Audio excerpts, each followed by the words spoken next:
I'm not going to guarantee victories. I don't do that. And plus, it's always used against you if and when you're wrong, and it's inevitable that you will be wrong. But as Sam Monson joins us, our dear friend from PFF, Pro Football Focus, live, WKRP in Cincinnati. Sam, I will guarantee that the Broncos lose tonight. I'll turn it around. I'll be positive that the Chiefs beat the Broncos because I cannot see a way that does not happen. Yeah, I mean, it's hard to argue. That Denver defense has been catastrophic. The Chiefs are still the Chiefs, so there's very little reason to think that Denver could spring some kind of upset. But we've all been doing this long enough to know, it's a division game. Weird things happen. The ball can bounce in a funny direction, but it's going to take something like that, right? It's going to take a couple of weird plays that go in their direction. I mean, the Miami game, I think, is a pretty solid indicator of where this defense is. And the Chiefs might not be quite where they've been in terms of offensive production in previous years, but they're probably closer to Miami than most teams Denver is going to run up against. And by the way, you should listen to Sam and Steve Palazzolo's podcast, the PFF podcast, every week. I listen to it every week here as well. And Sam and Steve and everyone there, the great PFF staff, do a deeper dive on the numbers that maybe you don't think about when you're just playing fantasy here. So Sam, with that in mind, please tell everyone what the numbers tell us about, forget about the 70 points, but big picture, just how bad the Denver defense has been. Genuinely historically bad. I mean, they're the worst defense in the NFL by a considerable margin in almost any statistic you look at, whether it's EPA per play, whether it's, successful play rate, touchdown drives, all these kinds of things. It is terrible. I was telling you before we went on, they've almost given up more rushing yardage in 5 games than the 2000 Ravens did in a 16-game season. It's like 970 versus 940, something like that. This defense has been catastrophic to the point where nobody's really noticing that Russell Wilson actually looks a hell of a lot better this year than he did last season because it's not making enough of a difference. Okay, what do the numbers tell us about Russell Wilson? I think it's a combination of the numbers and that fabled eye test that everybody loves, right? The numbers are better. He's got more big-time throws. He's a little bit more efficient. His grade is better. And I think he looks visibly more athletic. He looks, he's moving better. He's running with the ball better. He looks more dangerous when he's got the ball out in space than he did a year ago. This idea of him, losing weight, slimming down, trying to get back to the player he once was, I think that's making a difference. And, the Denver offense has quietly been okay. It's just that the defense is taking a huge step backwards. Sam, what do the analytics tell us about Travis Kelce's performance since the news of his relationship with Taylor Swift became public? I don't know that there's a tremendous correlation there between the impact of Taylor Swift and Travis Kelce's performance on the field. Okay, but what about the Chiefs in general? Because there is this idea, that she is dragging the Chiefs down. Is there legitimate analytic proof? Does the data prove that the Chiefs' performance is in any way affected by Taylor Swift? I mean, in a 2-game sample size of football, the data is not going to prove anything. So even if there was a correlation, which there isn't. It's actually 3. It's 3. Okay. It was the win at Arrowhead over the Bears, the Sunday night game in New York, and then last week. Although, do we include last week? I mean, she wasn't there. Poll the audience. Anybody? Not there. Man, you guys couldn't be less interested. Her shadow is there. Okay. Not there. Not a shadow. Tonight, though, so that's some interesting on-off splits. Okay. Well, Jimmy Trania from SI just tweeted, just spoke to Al Michaels about how TNF will handle Taylor being at the game tonight. His answer will be in today's column that Jimmy's going to tweet later. However, I asked him if he had a favorite Taylor Swift song, and after a long pause, Al said, quote, not necessarily. Just curious, what's Kirk Herbstreit's favorite song? Sam, you're a good sport here. Let's move on. Chris Brockman wants to know what the numbers tell you about how bad the Patriots have been. So bad. Yeah, the Patriots have been catastrophic. I mean, Bill Belichick having essentially the worst 2 losses of his career back to back kind of tells the whole story. Mac Jones has been an absolute disaster. I think he's got 7 turnover-worthy plays in the last 2 games. His completion rate is terrible. His adjusted completion rate is terrible. When you strip out, drops, throwaways, the kind of things that aren't really accurate, that aren't really designed passes. So he's been inefficient, inaccurate, and throwing the ball to the defense 7 times in the last 2 games. These are the things that Mac Jones is supposed to be good at, and they've been amongst the worst in the NFL. It has been horrendous for the Patriots the last couple of weeks. And the Patriots this week are in Vegas to play Josh McDaniels, Jimmy Garoppolo, Devontae Adams, and the Raiders with storylines aplenty. On Monday, Sam, here in L.A., it's a juicy one. It's the Cowboys coming off getting their butts whooped by the Niners, and the Chargers, banged up as seemingly always, coming off a bye. It's also the Kellen Moore Bowl. Jaron Kearse just said, the Cowboys defensive back, that they know that Kellen Moore is going to want to lay it on him. I go back to training camp, Sam, and something that stood out to me when visiting these two teams. When I went to Oxnard to visit the Cowboys, I was told by multiple people, man, Kellen's not here anymore. We are going to throw it deep. Man, we are letting loose. Man, we're going to stretch the field. We haven't seen that. And then you heard from the Chargers people, man, I'll tell you what, like Joe Lombardi's not here, man. We are throwing it deep. We are letting it go. Both can't be true because Kellen Moore couldn't have been holding back the Cowboys from throwing it deep, and now the secret to the Chargers throwing it deep. These two offenses, two very different quarterbacks. What do the numbers tell us about this one? I think you look at the evidence so far and you tend to come down on the idea that Kellen Moore is a help more than he is a hindrance to anything. I mean, he has unlocked a greater degree of aggression in Justin Herbert this year relative to anything we've seen before. Last season, Justin Herbert's numbers were kind of skewed by that rib injury that he was carrying basically for the whole year. So they were unusually conservative, but his average depth of target has always been pretty low. That's jumped up this season to 9.1 yards, which is on the higher end of the spectrum, not the most aggressive in the league, but closer to that than he's ever been before. And Sam, where's Dak on that? Dak is usually in the middle of the pack somewhere. This season, he is at 7.1. So he's at the lower end of that spectrum. So it's kind of gone in the opposite directions. Herbert's gone up, Dak Prescott's gone down. But it has resulted in a more aggressive Justin Herbert. And it's also done what we were kind of calling for in the offseason. Justin Herbert, for the last 2 years, has led the league, had the lowest turnover-worthy play rate in football. He's been essentially the most careful quarterback in the game at protecting the football. A guy with his talent, with his arm talent, with his ability to make plays, just simply shouldn't have the best number in the league at that stat, right? Because you're going to be better off with a few more mistakes with him being more aggressive because he can make spectacular plays. And that's what we're seeing this year. He's had more turnover-worthy plays, but I think it's resulted in a net win because he's being more aggressive and he's attacking deeper down the field. And he's making some more of those plays that were being left on the shelf. Wait a minute. You're not going to do the James Franklin thing here and just tell them, just throw it deep, right? Just chuck it up there? No. Jug it up blindly. What the hell? It doesn't matter what the defense is throwing you. Just drop back. Right. Let it go. Yeah, take a shot. Why not? Yeah. Keep them honest. All right, the flip side, you mentioned where Dak is in the 7s, and that's kind of middle of the pack here. What do the numbers say overall about the Cowboys offense on a week in which Jerry Jones was asked on his radio show, would you consider telling Mike McCarthy to let Brian Schottenheimer call plays? And he obviously said no. Yeah, we've been talking about this on our podcast a bit. They've been very difficult to get a full read on because all the games they've been involved in have been the game script has led you in a certain direction from the offense, right? You haven't got too many sort of fair, even script situations where you get a real beat on what this offense is. You know, you look at the 49ers game from very early on in that game, they're in a completely different mode than they're normally in, right? And even the games that have gone well, you know, they're absolutely stomping the Patriots. So the game script changes in the opposite direction.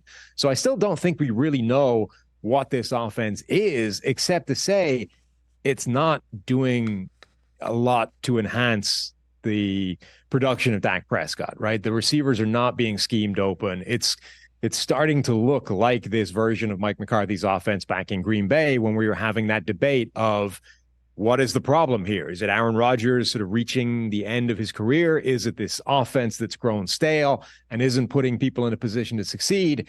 It's starting to look like that same conversation all over again, except with the confounding factors of these weird games that are either beat down defeats or beat down victories. Talking to Sam Monson here, lead PFF analyst, Pro Football Focus. He is live from their studio there in Cincinnati adjacent here, and you should listen and watch Sam's podcast with Steve Palazzolo every week as well. Sam, we were talking off air.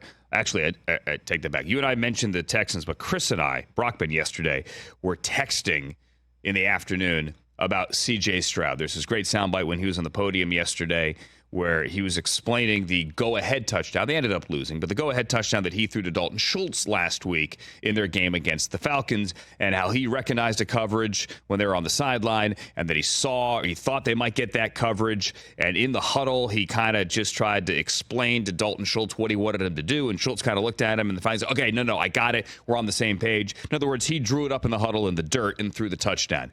And the way he told the story and the way that he clearly is so confidently leading this team, it passes the eye test. But the numbers tell us that he is coming out of the gate, Sam, and playing as well as any rookie quarterback, I don't want to say ever, but, I mean, that's part of the conversation, isn't it? Yeah, I think it's a really interesting situation because he is a quarterback that's playing outstandingly, and he's in a great situation. When you look at the job that Bobby Slowick is doing as offensive coordinator, and, you know, at PFF, we are contractually bound to point out that Bobby Slowick is a former PFF senior analyst. So there you go.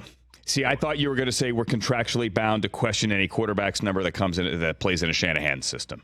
Well, that too. Okay. That's what we get to that, right? So PFF Bobby, as he is known, is doing a spectacular job bringing that Shanahan system over there. And it's having that impact on CJ Stroud. But just like the Brock Purdy thing, it's not to diminish what Purdy or CJ Stroud is doing. They are executing their job and they're bringing value to the table. And you can see that with Stroud on plays like that. Like, it's a great play from Stroud. And even if you watch that play happen, he recognizes pressure. He fades away from the pressure in the pocket. You know, he delivers the ball perfectly. He keeps his eyes away from where he wants to go to make sure the secondary can't get over there. Like, Stroud made that happen, even independent of sort of drawing it up in the huddle. But you have evidence of how much legwork and heavy lifting this offense is doing in terms of how often he's going to his number one read, how good he's been with hitting those first guys, and how relatively bad he's been when he's been under pressure. But he hasn't been under pressure a lot because the offense is working so well. So I think CJ Stroud going to Houston and that connection with Bobby Slowick has been just a phenomenal marriage between those two guys on the field. I think that's really what we're looking at here. Is it's a great combination of quarterback and coach. All right. Conversely, Bryce Young is running for his life. They're not blocking. There's no one getting open. And people are wondering, did we take the wrong guy? I think that's unfair. Consider what's around him. It's only a month. But Sam Monson, PFF, what do the numbers tell us about Bryce Young? Yeah, it's the other end of the spectrum, right? It's everything is bad. The pass protection has been atrocious in Carolina. They've been one of the worst couple of offensive lines in the NFL. Their number one wide receiver is Adam Thielen. And we knew that he wasn't good enough to be a number one wide receiver when he was in Minnesota. And he's only older from that point on. So Thielen, I think, has actually done a pretty good job. But when he's your number one target, you have, by definition, a lack of viable receivers to work with.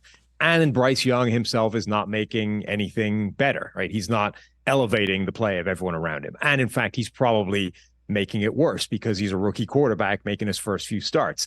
And I think we saw with Andy Dalton coming in, you know, the gap between where Bryce Young is right now and where a sort of viable, experienced NFL quarterback can get to. So it's rough right now for Bryce Young.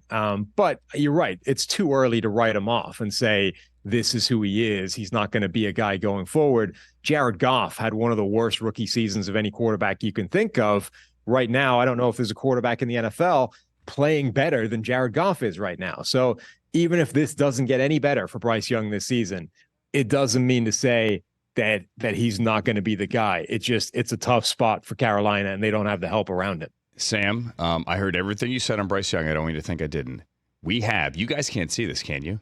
There is a spider that just crawled up a web that is from here. Hold on, you can't see this, but I've been taking photos of this. What is happening? Here's the piece of silk or the web, whatever. It just came from down here. This spider is almost 2/3 of the way up to the rafters right there. Can you guys see the spider? You look like a It's crazy tiny. person. No, it's a watching little that. spider. No. I do look. Oh, I am a crazy person. But look, Sam, you can't see this. I'm sorry. No, I was wondering what you were doing, but now Could you that see me do that? It's almost up to the ceiling now. Wow. Where's Del Tufo when we need him? He couldn't reach it anyway. that. Where's Eddie? Yeah. Usually eats these things. So, I mean, do I just grab the little? Pull them back. I would say, No, but then it's on the floor. I would say leave it alone. You let him live. Okay. Sam, this is so wild. It looked like a little piece of lint floating here, right? I'm like, oh no, it's a spider. Oh, look. And then it kept going and going. Yeah. Sam got football, Taylor Swift, the itsy bitsy spider. I'm sure he didn't expect I don't know. this. Okay, Sam, I apologize. Sam Monson here from PFF. I teased and we talked off there about it, the Kirk Cousins thing. Kirk is playing, see no evil, hear no evil, never heard of the whole trade thing, focusing on the Bears this week at Soldier Field. Understandably. I don't know that there is a team out there immediately, maybe the Falcons, maybe, that would say, hey, let's go get him. Look, if the Deshaun Watson injury is far worse than it appeared 2 weeks ago, I think that one would be interesting as well. But there are a lot of moving parts there and all the guaranteed salary and all those other things. But as we get closer to the deadline, Sam, I think the price goes down. I think the Vikings, if they keep on losing, may decide to just go, yeah, go ahead. Unless they want him next year, which Jay Glazer suggested yesterday on this show that maybe they truly want him next year, which would blow my mind and a lot of the minds of people who wear purple and root for the Vikings on Sunday. How well is Kirk Cousins playing, considering everything around them and the record?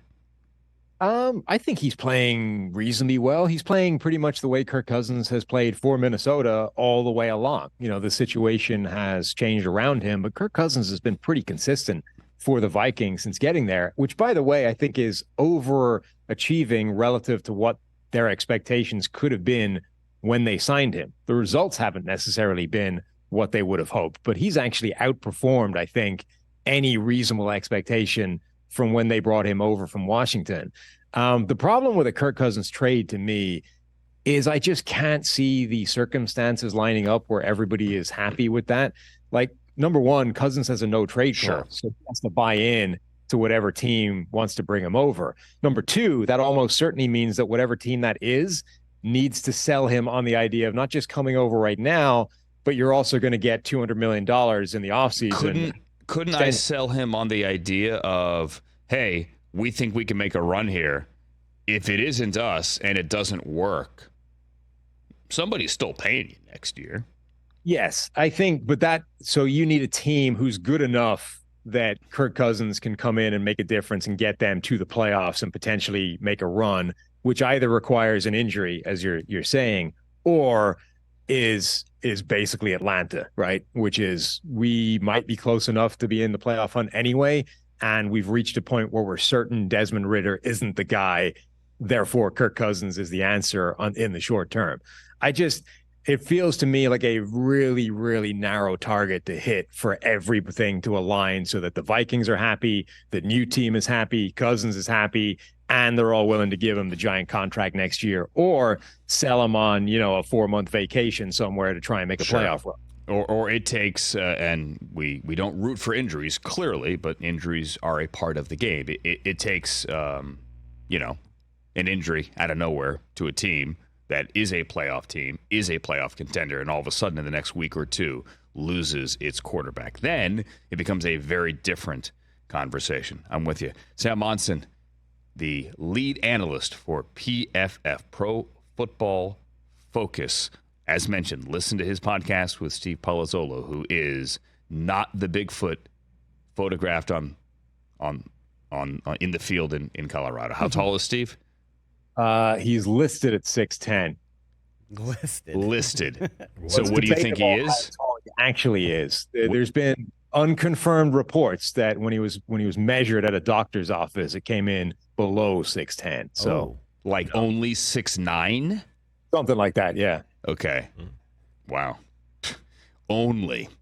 Sam, we appreciate it. Sorry for the whole spider kerfuffle. Anytime, guys. Take it All easy. right. Thanks, Sam. Be well. Sam Monson, everybody. Spidergate. There's no gate. Jeez. Focus over there, buddy. All right, that was my pros spider focus there. Yeah. Catch the Rich Eisen Show every single day on the Roku channel, 12 to 3 Eastern, for free.